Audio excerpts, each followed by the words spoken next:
Welcome to another Sir James D Tech video. Today I'm going to be installing a couple of upgrade kits for my Corsair Obsidian 800D full tower case. One of which is a SATA 6 gigabit per second backplane for the hot swap bays, and the other is the USB 3.0 front panel upgrade kit. Now this one, the front panel kit, is also compatible with the 700D. So those of you with that case, you'll be able to use this also. And today I got my B3 revision of the Asus Maximus 4 Extreme P67 motherboard. So I'm going to be installing this as well. And I decided not to split them up into two videos because, you know, otherwise I'm just going to install this. Big deal. So it's all in one video, and let's get rocking at it right now. Alright, here we have the packaging for the 800D upgrade kits. You can see it leaves much to be desired. And I'll just open up the SATA 6 gigabit per second backplane first. Now, I'm just going to open these up, but then I'm going to give you some closer views and also show you how to install these, just in case you decide to go ahead and get these for yourself. So here we go. Again, I'm going to give you a closer view. And then this is the front panel kit, which, as I mentioned, is also compatible with the 700D. You can see you got all new wires in there. You're going to have to obviously unplug your front panel connections from the motherboard. But yeah, here we go. And you can see it's got the USB 3.0 right there. And I don't need to do an unboxing on the motherboard. You've seen that already. I'll just install it.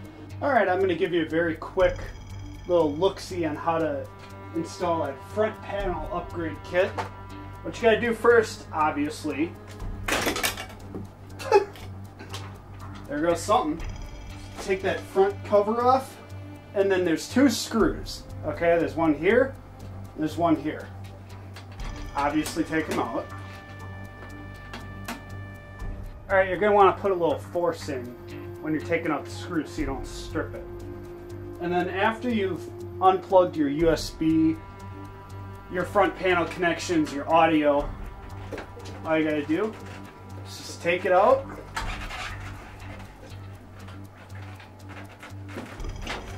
Eventually, they'll all come out. Just be careful you don't damage anything in case you gotta change it back sometime.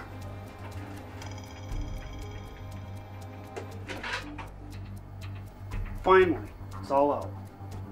Alright, here we've got the upgrade kit. Now the best way to do this is just take one wire at a time. Okay? Don't try to jam them all in there at once, because you'll end up with something popping out of place and you're else screwed.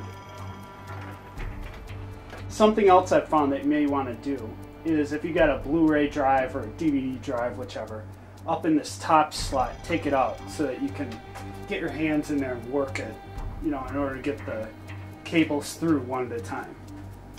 Okay, it's fully installed now. I wanted to show you something with the USB 3.0 ports.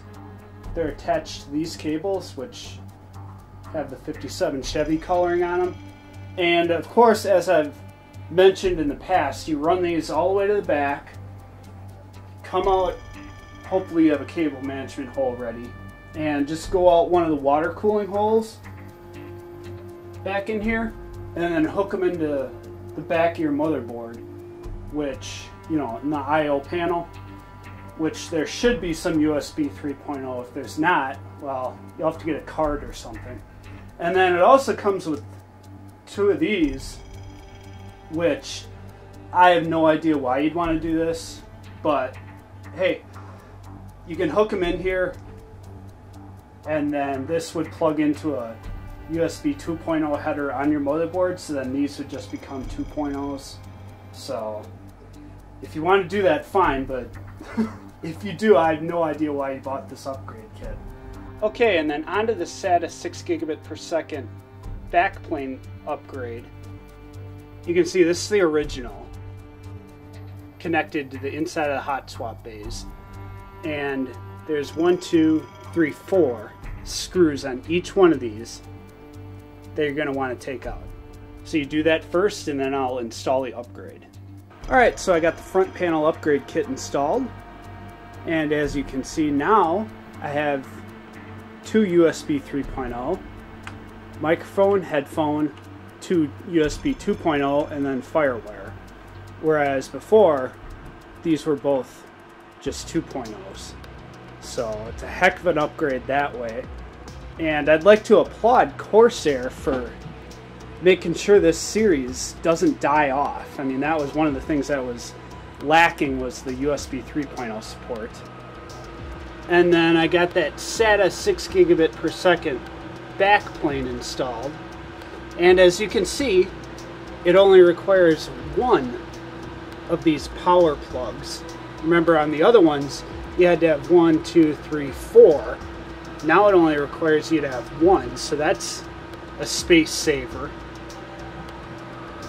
And then these all are right angled, so I can put that cover on.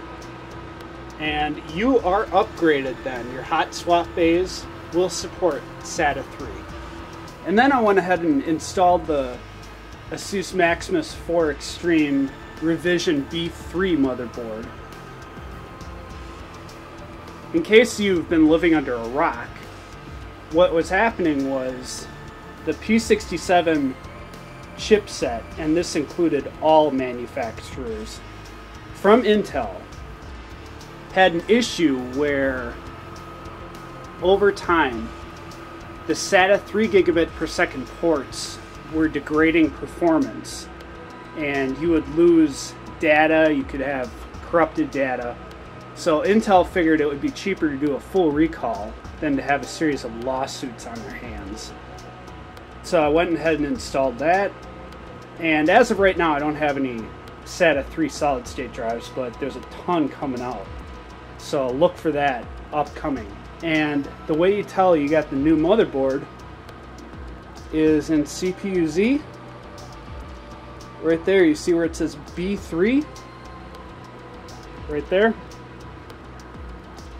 That's your Southbridge chipset. So thanks for watching.